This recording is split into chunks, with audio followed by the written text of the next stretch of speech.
You are listening to the Chasing PRs podcast, and today's episode is dedicated to beginner runners. So, if you are new to the sport and want to learn the best tips to start this journey on the right foot, stay tuned.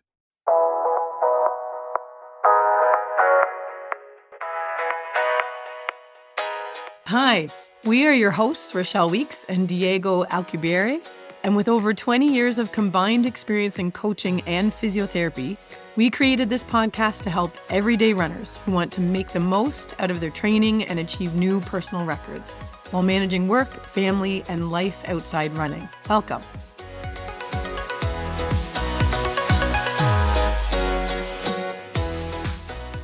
Welcome to another episode of Chasing PRs. I am Diego. I'm Rochelle. And today it's a little different episode because it's focused on beginner runners. So if you are one of our regular listeners that it's a very experienced runner, just bear with us for this one. Maybe you can learn something or just listen to the next. Or if you have a family or friend that's been eager to learn to run, you can just pass the episode along to them. Exactly. So, but luckily the podcast is growing and growing and growing. So we thought it would be a good idea to like the top tips we have for beginner runners to start on the right track. Mm-hmm. Right. And I think it's New Year's, so everybody's like, I drove by the gym yesterday and the parking lot was packed. So lots of people are taking up new exercise goals. So anybody who's interested in taking up running, hopefully we'll get them set off on the right track. Yep, perfect. Yeah. Let's talk super fast about our last week of training. How was your week? It was good. I hit 60K for the week, which was my goal. And I did a 24K easy run yesterday with a couple running friends. But it was funny because we were chatting the whole time and it felt very relaxed. And I thought that was a great easy run pace. And then I looked at my watch after my heart rate was like 168, which it wasn't even 168 when I raced a 5K in the fall. So my theory is I think I had my watch on really loose because I wear it all the time and it was kind of itchy. And so my heart rate was not accurate. Yeah, I found out that when it's really cold, the wrist heart rate goes crazy for sure. Yeah, it was definitely wrong. Yeah. And then it told me my recovery time was like 3 days. And I was like, yeah, I'm ignoring that. I'm usually overreaching according to my watch during winter. Yeah. Because it's too high. One important thing is Rochelle told her last long run was yesterday. We usually record the podcast on Mondays and people listening to on Thursdays. Yes, that's true. Yeah, I don't have enough time on Wednesdays to go for 24K, but on Sundays I do. Yeah, exactly. Yeah. And other than that, it was... Yeah, it was good. Track starts this week, so I'm excited to start doing some speed. I wanted to say something about track because we say track and maybe people can visualize a beautiful track in the woods or whatever that. It's a parking lot during winter. Yeah, so, with ice and snow. It's like a train station parking lot.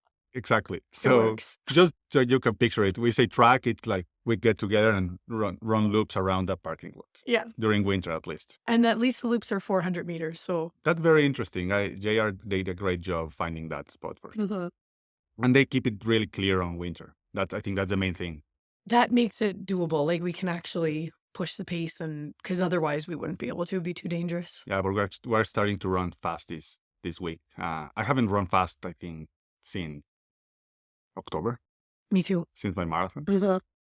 How was your training last week? Did you do any sort of speed last week to get ready for track? No, I haven't. Just been focusing on getting those 70-kilometer weeks that it's like 45 miles. I'm going to start to convert a lot of things to miles because the more and more people from the US and Australia, I don't know if in Australia they use miles or kilometers. I think they're kilometers, but I have to check. But either way, I will print a conversion. We'll try to do both. Yeah. Just focusing on that for 4 months of training of 70K or building up to 70K, that 45 miles. Looking forward to start training fast, at least 1 day a week. So you basically laid that foundation of a good solid weekly mileage, get the fitness, and then add on speed. Yeah. Let's see how my Achilles behaves after this Thursday. But according to the plan, everything is going smooth and ready to start running fast on Thursdays. So let's start by talking a little about tips for beginner runners. If someone is your friend or you're trading him or her, and they ask you, okay, what's the number one thing you can recommend me to start running because I just got the running bug? I think the most important thing, there's a lot of tips, but if I had to pick one, it would be to start and be very patient with yourself and with the running process, because whether you're very out of shape and you don't exercise much at all, or whether you're super fit because you cross country ski or swim or play soccer, running is its own unique sport. And there's a lot of high impact on the tendons and the joints, and it's very repetitive. And it's why 80% of runners get injured every year. So I think just starting very slowly and being really patient with the process is key, because too many people just dive head on and do way too much. And then they just don't even get a chance to fall in love with running because they get injured or they just find it too hard. Yeah, I believe sometimes people think that if they're not pushing it, if they're not running fast, they're not training, they are not going to improve quickly. Um, an uncle of my wife asked me a few years ago, oh, I want to start running. I want to do a half marathon and stuff like that. And I was like, okay, start running super easy. Like jog for 1 minute, walk for 1 minute, then start to increase it. And like a week after, he was like, oh, I have the most terrible shin splints. And I was like, what are you doing? And he's blasting. I went to the 400-meter track and I was blasting 400 meters and then walking 400 meters and blasting 400 meters. And I was like, yeah, that's not going to work. So yeah, being super patient. And just before we started recording, you said something very interesting about your running age. Yeah, your training age. Training age. I can't remember where I heard this concept. It was a few years back, but it really clicked. So if you've got two people, they're both 35, and one has been running for 20 years and one has been running for a year, it's very difficult to compare those two runners, because the one that's been running for 20 years has all this race experience and running mileage under their belt. And then the person who's only been at it for a year, they're so new. So if you're a beginner runner, or if you ran years ago and now you're getting started, you're a beginner runner. You just have to, like, you're a baby to the sport. You're zero. So you really need to let your body get used to it, and mentally and physically just kind of ease into things, and don't compare yourself to the people who training age are like 20 or more. Yeah, and that's exactly my biggest recommendation. Is don't compare to other people. You don't know how many years they've been training, or if they were elite athletes in high school. That helps at the end. Yeah, don't compare yourself. Run your own race and your own training scale and your own fitness. That's super, super important. Yeah, I think the comparison can make people get really frustrated with this sport really quickly, but you have to understand, like, so there's obviously fitness. Like if you've got two brand new runners, but one is very fit and does CrossFit 5 days a week, and then the other one just walks 10 minutes a day, and that's it. They're both brand new, but one is probably going to perform better than the other because they're fitter, or just genetics. Like genetically, some people have better endurance skills than others. So we have to just try not to look at what your friend is doing and, oh, we started at the same time and she's already this much faster than me. What am I doing wrong? Just run your own run. Yeah. I have one example about people doing CrossFit and being healthy and active. I helped 2 years ago a woman in her 50s to run her first half marathon. And it was like, I've never run in my life. She was like a bodybuilder. And I started super easy on her. Like, you can run a half marathon in 4 months, but I'm going to start super easy on you. And all the time she was pushing me like, okay, I'm ready. I feel I'm not training enough. And I think her commitment to training and her experience of being in the gym, and I guess she was really, really strong, so her body can handle more load. She improved super fast and was able to run her first half marathon at 50 in 2 hours. But I feel her experience as being in fitness all her life really, really helps. So don't compare yourself because your friend at 50 has run a 2-hour half marathon and you're 40 and you can run a mile. Yeah, experience makes a big difference. And I think that big tip, like we always say, it's very common tip for beginner runners, just go slow, don't do any speed. And I don't think beginner runners should be doing any sort of fast hill speed really for a couple of months. Like you just need to kind of lay the foundation of fitness and get your body used to running first. But I think fit people struggle with it more, because if you come off a sport and you're very, very fit and I say, okay, let's start with 10 minutes of 1 minute run, 1 minute walk, you're going to be like, no, that's stupid. I'm That's not a fit. I workout. can cycle 100 Yeah. kilometers or do CrossFit for Yeah. an hour. But cycling is a good example. So cycling is extremely low impact on your joints and your tendons. Running is the opposite. So if you cycle 50 kilometers a day, you're super fit, your heart and lungs are ready to go. But if you start running aggressively, you're going to get Achilles tendonitis, knee pain, some sort of injury is going to slow you down. So I think if you're out of shape, it's almost easier to start slow, because you can't just dive in and do 5K, or 3 miles. But then if you are already fit, you have to make yourself start slow. And then what I tell people to do is, okay, well, your program says 10 minutes of 1 minute run, 1 minute walk. Do that as a warm up before your CrossFit workout, or before you get on the bike, or before you go to the gym and do a strength session. So then it's not like, oh, this stupid schedule doesn't give me a workout. You combine it. 10 minutes, it's nothing for me. Yeah. Yeah. I don't have anything to add to that.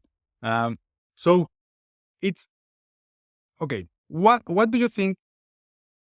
I can think of two numbers, because we all strive to achieve something, right? If we tell people and runners, okay, just start easy.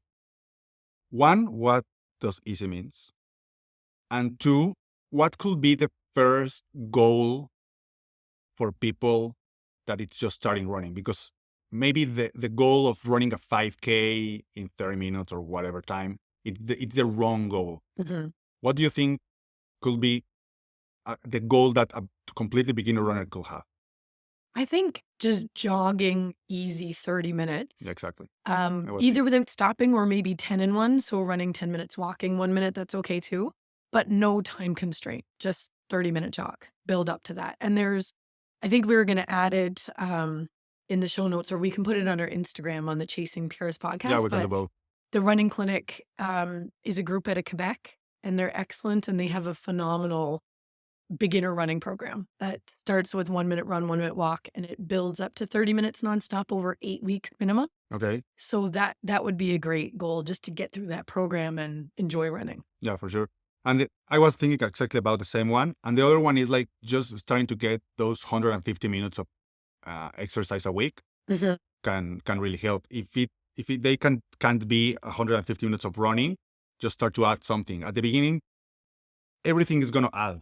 If you are a completely beginner in fitness in general, if you start to go to the gym, you start to go to spinning classes, CrossFit classes, whatever, just get into the gym and do rowing, everything is going to help for you to improve as a runner. If you listen to past episodes, we don't recommend a lot of CrossFit or cycling when you are training for a big goal, because it's not related to running. But when you are beginning, I think it's super important just to stay active and just get those 150 minutes of activity a week, and you're going to start to feel way better. And then, or at the same time, try to achieve those 30 minutes of jogging. And when we say 1 minute run, 1 minute rest or walk, that 1 minute is really jogging, super easy. Mm-hmm. You don't need to get out of breath. I think it's the number one thing I hear from runners or non-runners. It's like, I hate running because I'm always out of breath. Mm-hmm. And it's because you're running way too faster than your body allowed you to do it right now. And I think sometimes, like in some situations, you get someone who's very out of shape and maybe classified as obese, and they don't exercise a lot. So no matter how slow they run, they're going to be out of breath. They're going to be out of breath, and they find it hard. And if you're listening to this and you're thinking this describes you, I would start by just getting comfortable walking 30 minutes at a brisk pace first. And then when you can do that, start a run walk program like the one in the Running Clinic's website, and just go easy on yourself. Like it's not going to feel overly easy, because just running at your fitness level is not going to feel easy no matter how slow you go, but it will get better. But invest like at least 8 weeks before it starts to really feel more comfortable. It's not going to feel better overnight.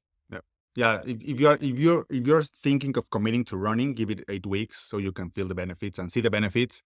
If you quit at week 2, it's very common that people do that because they will want to see fast results and feel better, but it's not going to work.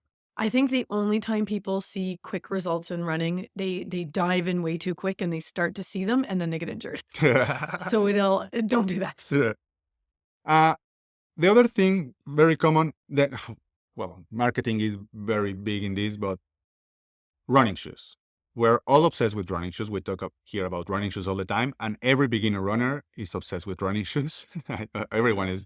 So what's the number one recommendation on running shoes? Because if you go to a store, if you go to 3 different stores, they're gonna recommend you 3 different pair of shoes. Mm-hmm.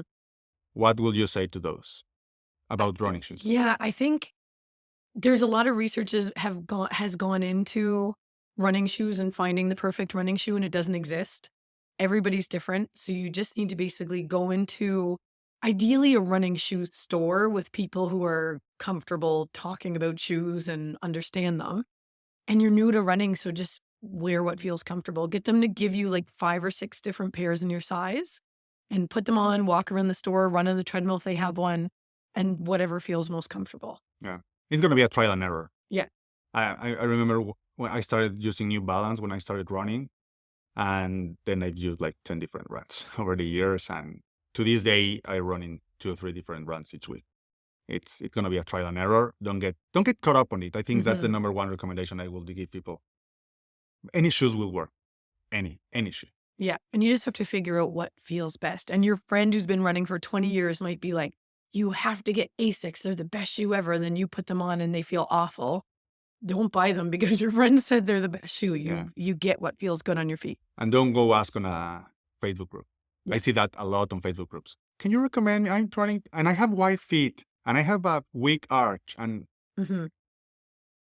people try to give a lot of examples about their feet with the expectation that they're going to get the right shoe recommendation. And they just get overwhelmed because they get 100 comments with 50 different running shoes with the same exact, I have wide feet and I have weak arch and I'm overweight and I use these ones. And the next comment is exact same, but a different pair of shoes. So yeah. And I think that proves, like, the research shows there's billions of dollars invested in trying to find the perfect running shoe and it just doesn't exist. And that kind of proves the point. You ask in a running forum and you get like 50 different responses. It's because there is no answer to that question. When someone goes, what shoe should I wear? There's no answer to that. No. You have to just go figure out what you like. Even if you just like it because they visually are appealing to you, but buy those. Yeah. I've not buy shoes because they're awful. I don't want to wear that. I don't want people to see me wearing it. I don't feel comfortable wearing. When Ultras first came out, they were really ugly. And I loved them. They were so comfortable because the wide toe box and I've got wide feet. And I loved them. And my husband was like, those shoes are so ugly. And I was like, I don't care. They feel so good. They've come a long way. They look much nicer now. Okay. So yeah, we can say a lot more about running shoes. Just wear what feels comfortable to you. Absolutely. Warming up. Do you warm up today if you run? Do you know, if I'm doing a speed session, I'll try to jog a bit and do some, A skips, B skips, high knees, that sort of thing. But if I'm just going out for an easy run, I just start off slow. Like I'll walk a little bit and then start jogging and then get into my normal easy pace. So that's kind of my warm up, especially in the winter because you kind of get out and it's cold. Yeah, you want to start running as soon as possible. You just want to go. Yeah. So I could definitely do, I think if in an ideal world, I would do more running drills to warm up before I run. But usually I'm on my lunch break and I got to get 8K in and I just go, but I'll just go really slow at first and then build up. I recently read on a research paper that if you do these specific drills for running, it's not just a good warm-up and your running form is going to improve over time. Your running form improve for that run specifically. And I found that super, super interesting. I started to test it like 2 months ago. I've done like 3 or 4 times. You can really feel, I could really feel the difference in my running. Felt super easy that day. But yeah, it's another 10, 15 minutes of drills that we usually don't have. Mhm. What I do, I don't warm up before I run, but every morning I do a 10 minutes mobility routine every morning. And that's not before you run, it's just something you do when you wake up. Yeah. Yeah. And I think that prepares my body to it, like my joints. You are super stiff because you're in bed 8, 9 hours. So your joints are not used to moving. So yeah, I wake up, I have breakfast, and I have to do a 10-minute mobility routine. And I found that really helps me overall to have more energy during the day and not to need to warm up before I run. So the only thing I want to say about warm up is don't do static warm ups Good point. before running, because I see a lot of people recommending that, a lot of people doing that, like just trying to touch their feet and just stretching their muscles to get them ready for running. And from what I've read and my experience, it's a terrible recommendation. Yeah, they changed it's definitely over 5 years now, they changed the recommendation. So static stretching means you get into a position and you hold it for like 30 to 60 seconds. So you're lengthening your muscles temporarily. Yep. And if you do that before you run, you're suddenly running on these lightly lengthened muscles and it can increase your injury risk. Same with playing soccer, baseball, like before any sport. Static stretching isn't recommended, but dynamic Yeah, is okay, like a which mobility is like routine your or mobility ace one. keeps or Yeah. whatever. So it's like you're taking your joints through a wide range, but you're not holding them there. Exactly. And I think something like that's important too if you have a desk job worker. So if someone sits on their butt from 8 a.m. till 4 and they're like, okay, I'm going to go for my run now. Everything's gonna be stiff. Yeah, a mobility routine. One really simple one I've given is just you get down on the floor and you go from child's pose to upward dog. Okay. So you just go back and forth. So if you think of it, you take your hip through full flexion, full extension. Same with your knees, your ankle, your low back. Like it just kind of, and you could literally do it for 60 seconds and then go. It doesn't have to be this big dedicated thing. Or walk, as you mentioned a Yeah. little. Just walk, so your body knows that what it's coming, running. Yeah. But yeah, don't go from being seated all day or slept in your bed all day or night. All day will be awesome, right? That'd be nice. I'd love to have time to nap. All night and just go out for a run. Give your body a few minutes to get ready for it. Yeah. So, what do you think about running form? It's a very tricky topic, And I right? think we're going to do a dedicated podcast to running form, but Yeah. and I feel like we could totally overwhelm a beginner right now talking about all the fancy stuff. But I think we could simplify it. There's no perfect way to run, first of all. Yeah, if you see 10 runners and 10 elite runners, you're going to see 10 different running forms. Yeah, some are heel striking, some might be midfoot striking. I think that, like sorry that I all interrupt you, different. but the number one thing is heel striding is not necessarily bad. Yeah, So don't assume. Runners sometimes are very open with their opinions. And I've seen people telling other people that they don't know at the park or at the trail, oh, you're heel striding. It's none of your business, but don't don't let it get into your head. yeah. And I think that's something, it's a bit of a myth that heel striking is bad. It can be an issue. It's more, I think maybe the biggest tip for listeners who are beginner runners would be cadence. Because I do think once you start running at a low cadence, it's hard to get out of that habit. So you're a beginner runner, don't start with any bad habits. But so cadence is the number of steps you take in a minute. It is kind of linked to speed, but you can have a really low step rate and still be really fast. And you can have a really high step rate and still be really slow. Yeah. So for the most part, people will fit somewhere between 170 and 180 steps per minute, but it depends how fast you're running and it depends how tall you are as well. So what we want to do is have a nice, relaxed, easy pace with a peppy turnover. And if you land with your foot way out in front of your body and you basically overstride and you land on your heel and your shin bones kind of slanted backwards, then that's a problem. Okay. So that's probably my biggest running form tip without overcomplicating it. Just have a nice peppy turnover. Don't have a really low, sluggish turnover rate. Yeah. The one I have, I read like 5-6 years ago. It's from a triathlete, Andy Potts. and it was like, I'm going to give you 2 tips to improve your running form. And I start doing it because I've mentioned before, I have terrible posture since I was a kid. So I really struggle with that. And he said like, okay, imagine that someone is pulling you with a string from your head. So that automatically makes you go straighter, right? Mm-hmm. And the other one is like someone is pulling you from your belly button. So if you imagine those strings pulling you and you have good cadence, as you mentioned, you will improve your running form, and it's gonna help. Just imagine those things and try to get that cadence. I've heard this from people, and people ask me, how do I know my cadence? The number one tool for that is your running watch. A lot of running watch these days have like a metronome installed, and it will vibrate in your wrist. If you don't have a watch that does that, just get a metronome on your iPhone app, put it on 170, and with every click, try to have one step. Yeah.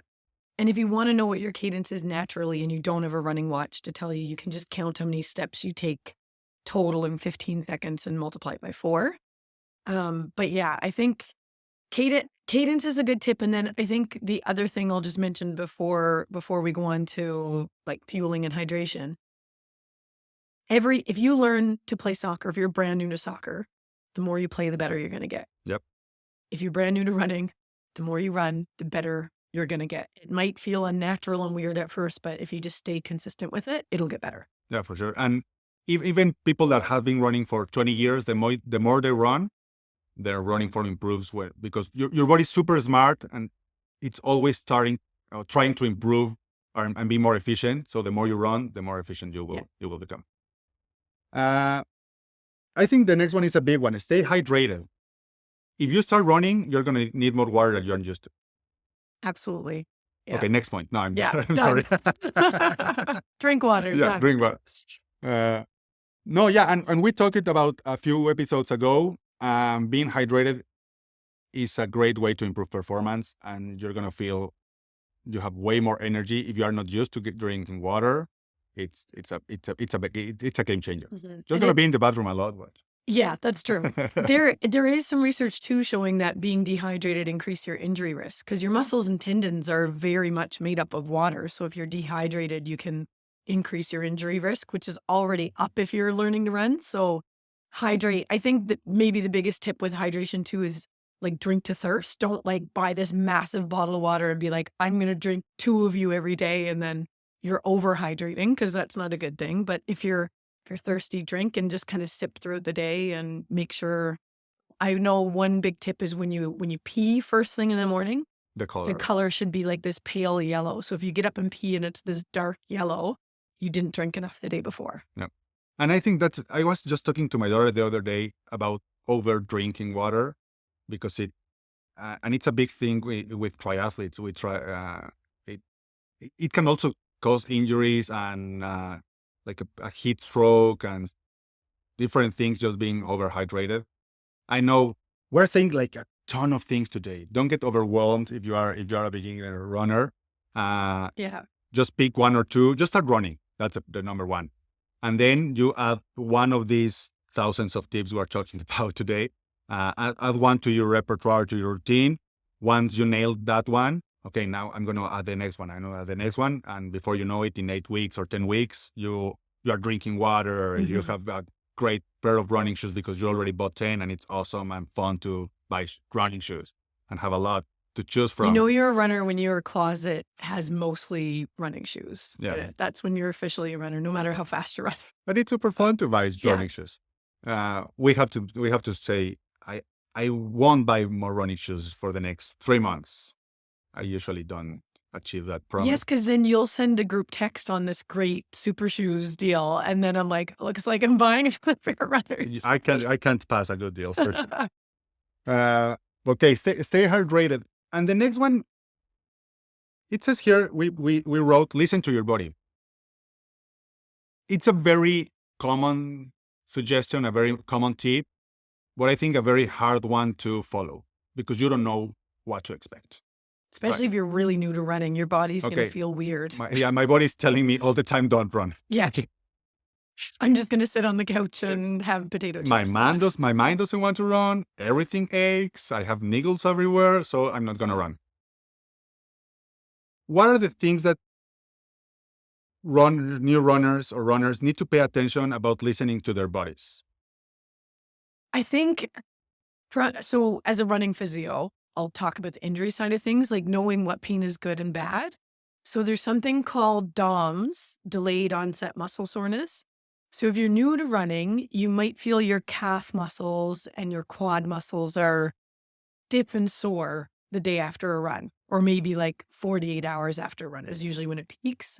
But if it's just this generalized achy, stiff muscle, that's okay. And the more you run, the better that'll get. It's just your body is getting used to running. It's like when you squat with weight for the first time and you can't walk down the stairs like a human being. It The just, next day, yeah. you're sore.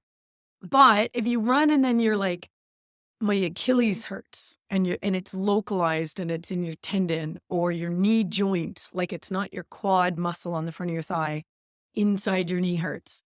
That's bad pain. And that might be telling you that you're introducing running too aggressively.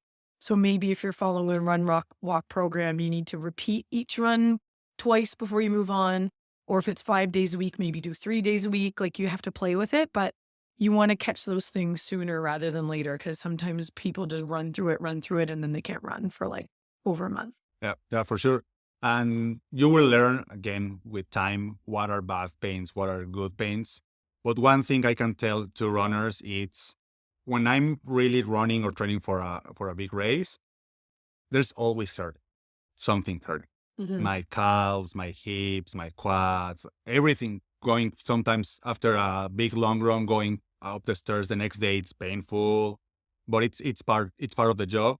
Not the job, the hobby.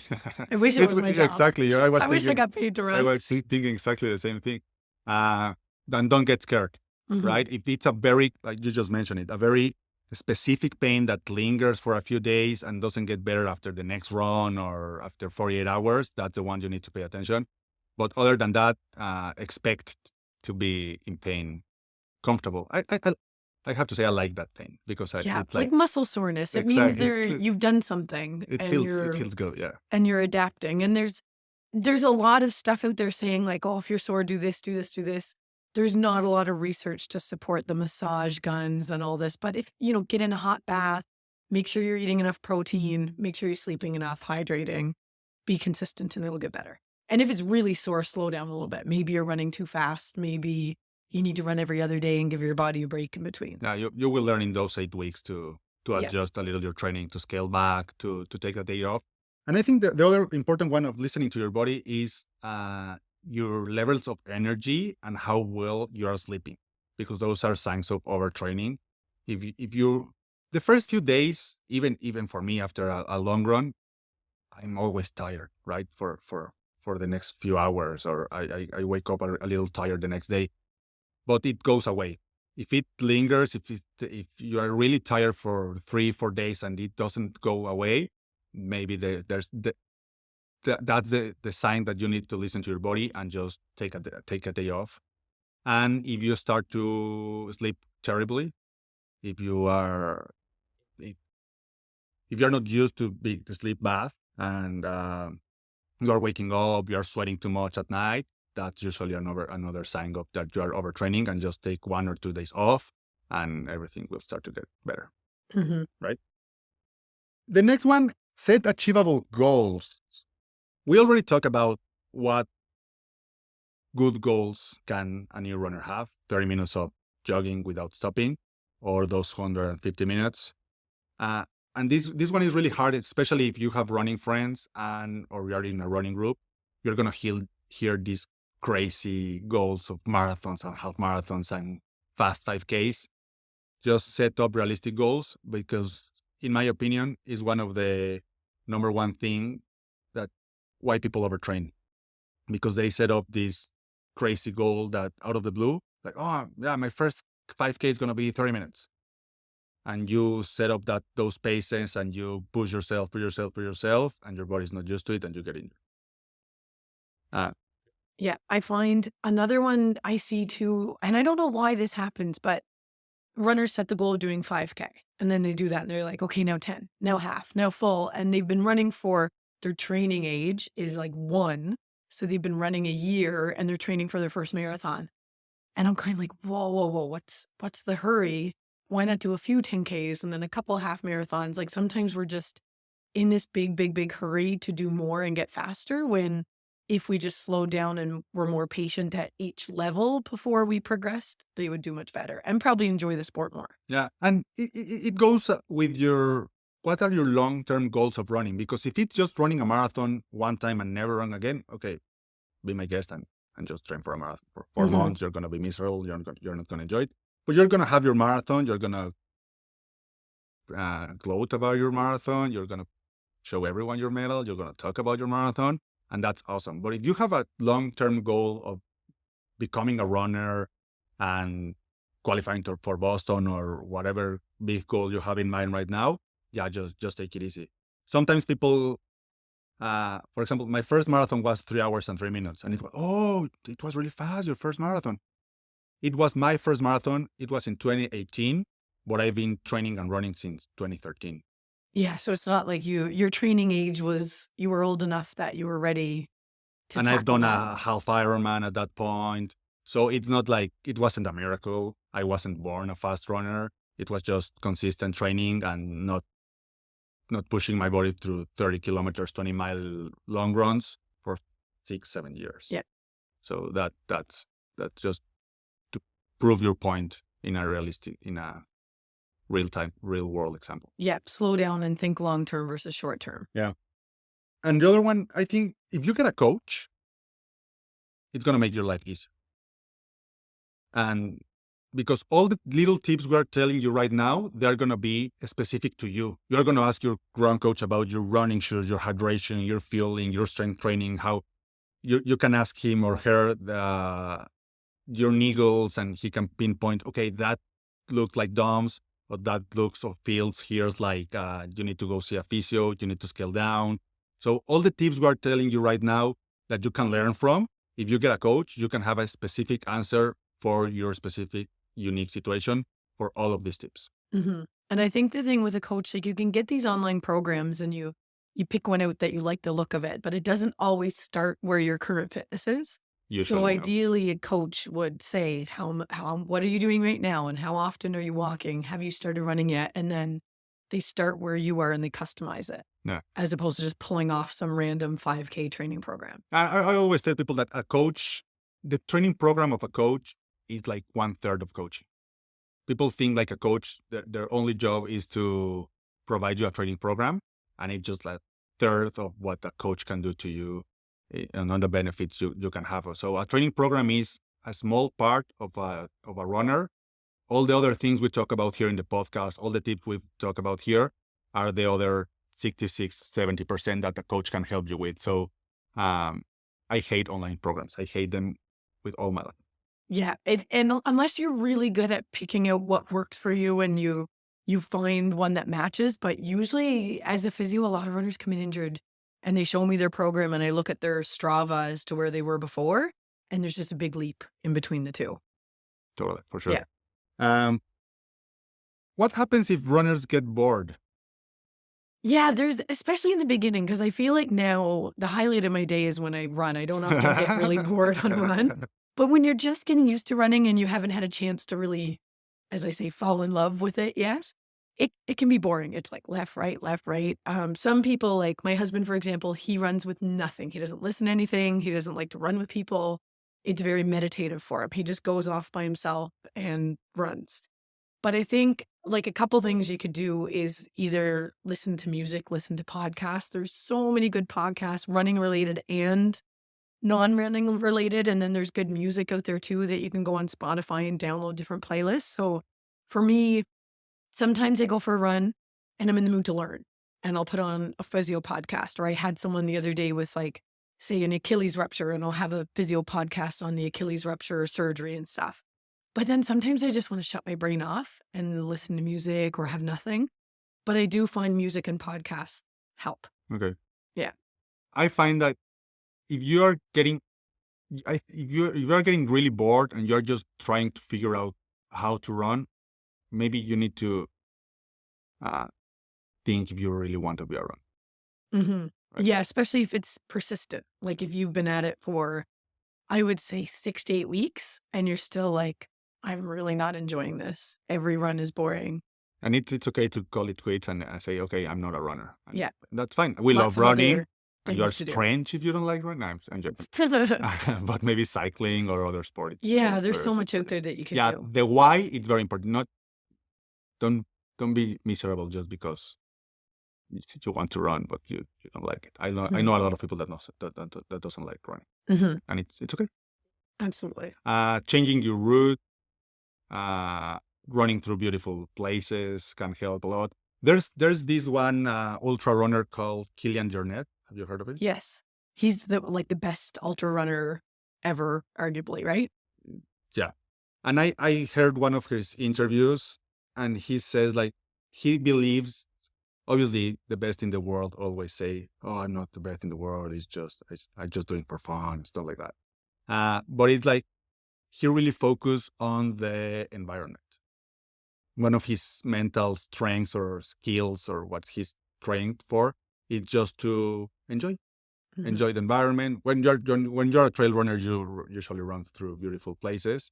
So he just wanders. He runs and runs and runs, but his mind is not in running. It's just, oh, look at that bird. Oh, beautiful trees or the sky. Or he just focuses on the environment, and that really helps him to zone out and enjoy running more. So I think that's a really cool tip. Yeah, I find in the winter too, like it's tough in Ottawa because a lot of the beautiful cycling paths I normally run on are snow covered. People are skiing on them. So sometimes I'll just drive to a new area of the city. I'll use Map My Run to plan out a route, and then just and it might not be beautiful, but it's different. So especially for long runs, because they can get a little bit boring sometimes. Yeah, for sure. And lastly, before we go into the runner of the week and our chasing sprint, because we can talk about this for hours and hours and hours and hours. What are some running gear that runners can invest in? Yeah, I think it depends on the time of year. We're winter right now. And we did a podcast on gear and winter. And so you can have a look at that to get like a deep dive. But I think the most important thing is your shoes. And then you just want to be in things that are comfortable and wick away sweat. So if you're wearing a lot of cotton, for example, especially in the winter, that's going to get sweaty. And then you're going to get this chill that takes all day to get rid of.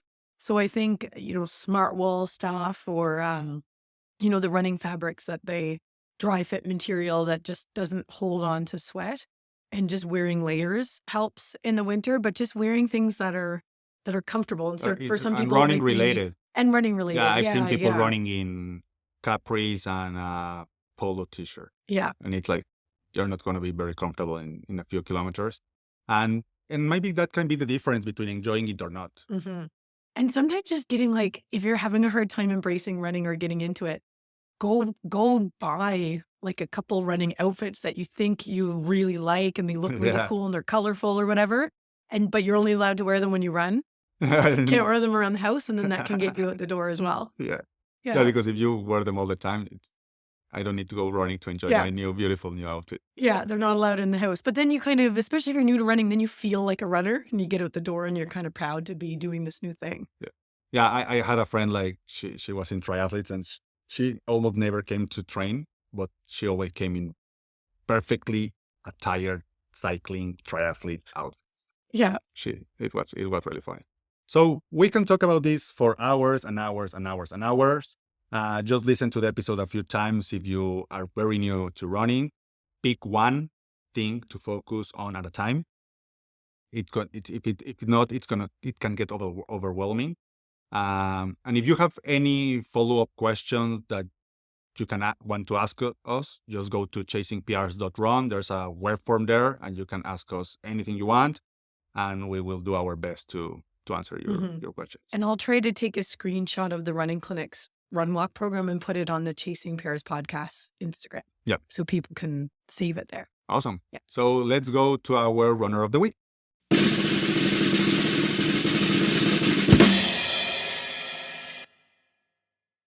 Jason Faber. Jason Faber. He's an Ottawa runner now living in Toronto. Thanks, Mike, for recommending him because his story is impressive. He describes himself as a marketing guy, dog lover, and craft beer enthusiast. I love craft beer has like infiltrated the running world. The two really go together. But why is he the runner of the week?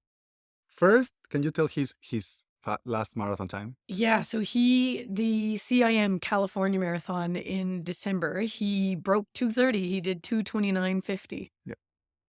That's impressive by itself, right? Running a marathon in under 2 hours and 30, it's impressive, and he deserves runner of the week just for that. Just for that, absolutely. And he's not a professional runner. But I think I start to research him and to stalk him on Strava, and he has a blog. He has came a long way in the past few years. For example, in 2017, his goal was to run a marathon in 2 hours and 57 minutes, the Chicago Marathon. But he collapsed at mile 25 or kilometer 40. But he really collapsed. Like, he didn't know what happened. He was running one second, and the next second, he woke up in the hospital. He's like less than 8 minutes from the finish line, and he's done. He's done. Wow. He woke up like, what happened? And his wife was there, and you collapsed, and you were unconscious for the last few, I don't know, hours, minutes. But it happened to him during the Chicago Marathon. Then he came back, and in 2018, he did Cornwall, the one they're doing in a few months, in 2 hours and 56 minutes. He qualified to Boston on that one and did 2:52 in 2019. And then the same year, Boston 2:52, he ran the Toronto Waterfront Marathon in the fall, and he lowered that to 2:41. Wow. That's a big jump. From April to October, he dropped 11 minutes off his marathon time. And just 2 years later, he ran a 2:30 marathon, 2:30, 51, something like that. I don't know, and I couldn't find what marathon was that, but Mike told me that he was like a few seconds off his mark. And this last year in 2022 at the California International Marathon, he broke the 2:30. But he went from a 3-hour marathon in 2019 to a 2:30 marathon runner in 3 years. I think that's pretty impressive. That's huge improvement and progress. Yeah. I was looking at his schedule, and he was running like 500 kilometer months in September, before the California Marathon. So congratulations, Jason. And he deserves to be runner of the week. Yeah, if I go to Toronto, I'm going to ride it. Can we run together, please? Yeah. And let's do the chasing sprints. We have 2 very interesting chasing sprints. You want to say the first one? Yeah, the first one, for anyone not familiar with Parkrun, it's kind of a worldwide running event where you do 5K on Saturdays. And we have one in Canada. I think there's a couple in Ottawa, actually. There are 3. There's 3, right? Yeah. And they start, early in the morning on Saturdays, 5K. They're free. And they're free. Yeah, that's a huge point. So they're doing them all over the world, and somebody broke the record for the women's parkrun. Her name's Izzy Bat Doyle, and she's an Olympian. She ran in the 2020 Olympics in the women's 5,000 meters. She placed 15th, but she lowered the parkrun record to 15:25 in Australia recently. That's really cool. 15:25. So she's running like just over 3 minute per kilometer pace, which is... Imagine going into a parkrun and there's just an Olympian running next to you. I bet that parkrun the popularity of it went way up after that. We need to get one to ours here. Yeah. Just go to parkrun.com or .ca if you're in Canada and search. There are hundreds of places you can run. I've done one. You did it. I've done it once. Yeah. We did it together, that one. And it's fun. I think that their timing system is super, super interesting because you don't have chips, but you have a time. Mm-hmm. I'm not going to tell you how they do it because you need to go experience a free parkrun around the world. Yeah. And the second one is a doctor that was running the Monterey Bay Half Marathon last November. He was running the half marathon just jogging. And suddenly he saw 2 different people during the half marathon collapsing. He did CPR on both of them and saved their lives. both of them had like cardiac arrest Mhm. during the marathon, and he saved both people's life during the same half marathon.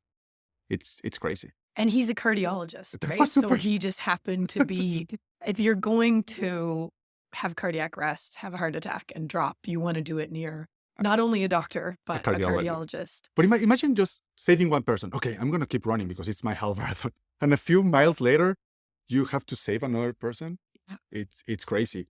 And I wanted to add this chasing sprints because last week during an NFL game, a player just collapsed in the middle of the game and had cardiac arrest, and they performed CPR on him for 9 minutes and saved his life.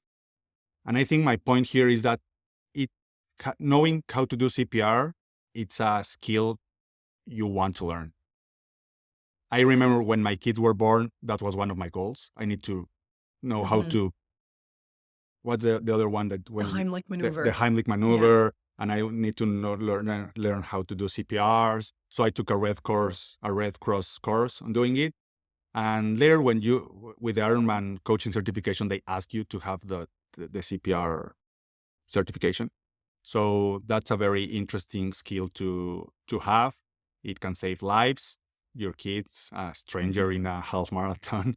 But I think it's really cool that during a half marathon, one person saved two people. Yeah, that's very fortunate for the two people who collapsed that they were near him. Near him, because he could have been miles away from them in that specific moment. Yeah. And his Stephen Loam is the cardiologist's name, I think, right? Yeah, that's there's a video on internet, the Today Show, and they got them all together. Yeah. I wonder what his finishing half marathon time is. I don't know. I don't know. I forgot to research. Yeah. But those are extended a little bit. Yeah. Chasing sprints for this week. As always, thanks for listening. We have a very cool thing we're going to share with you in a couple of weeks. Hope you like it. Stay tuned. And for all our regular listeners, thank you if you are still listening, thank you for listening to this beginners episode. And see you next week. Enjoy learning to run. Bye. Thank you for listening to this episode. If you love it, give it a share. Please consider subscribing to the show and leaving a rating and review on iTunes or Spotify. And visit chasingprs.run for all the latest episodes, get our free newsletter, and all the cool running stuff we have there. Thanks for joining.